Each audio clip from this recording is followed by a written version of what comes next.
Action. Hello बालदोस्तांनो, माझं नाव आहे विवान पल्लवी पुष्कराज केळकर.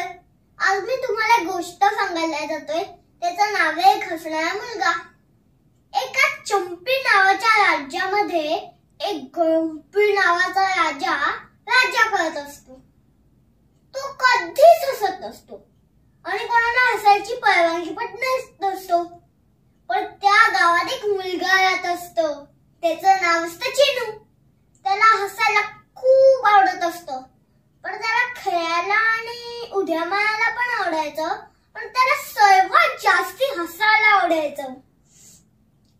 पण त्याच्या आई बाबांना भीती होती की जर हा कुठे असा बाहेर हसला तर ह्याला राजा पकडून घेऊन जाईल. आणि एक दिवशी काय झालं माहितीये, चिनू त्याच्या गार्डन मध्ये खेळत होता.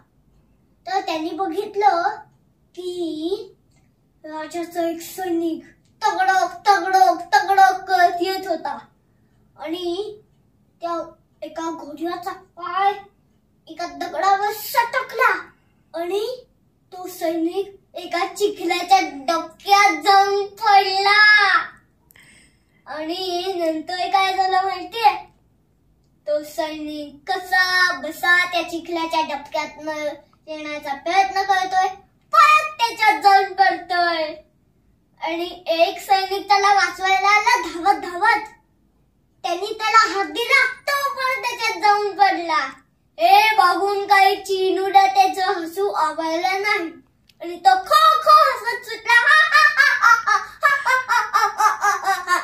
हे बघून एका राजाच्या सैनिकाने त्याला उचललं आणि राजासमोर नेऊन ठेवलं. राजा म्हणाला, एवढं तुला काय झालेलं असायला की तू एवढ्या जोरात हसलास? तर चिनू म्हणाला, अहो तुमचा एक सैनिक असं तगडक तगडक तगडक तगडक तगडक करत येत होता. तर तुमच्या घोड्याचा पाय सटकला एका दगडावर आणि तुमचा सैनिक चिखलाच्या डबक्यात जाऊन पडला. आणि तो कसा बसा त्या चिखलाच्या डबक्यातनं बाहेर यायचा प्रयत्न करतोय, परत त्याच्यात जाऊन पडतोय. दुसरा सैनिक त्याला वाचवायला आला, त्याने त्याला हात दिला, तो पण त्याच्यात जाऊन पडला. हे बघून काय मी हसू आवडलं नाही माझं आणि मी हसायला लागलो. आणि हे ऐकून गंपी राजा पण त्याचं हसू आवरू शकला नाही. तो खो खो हसत सुटला.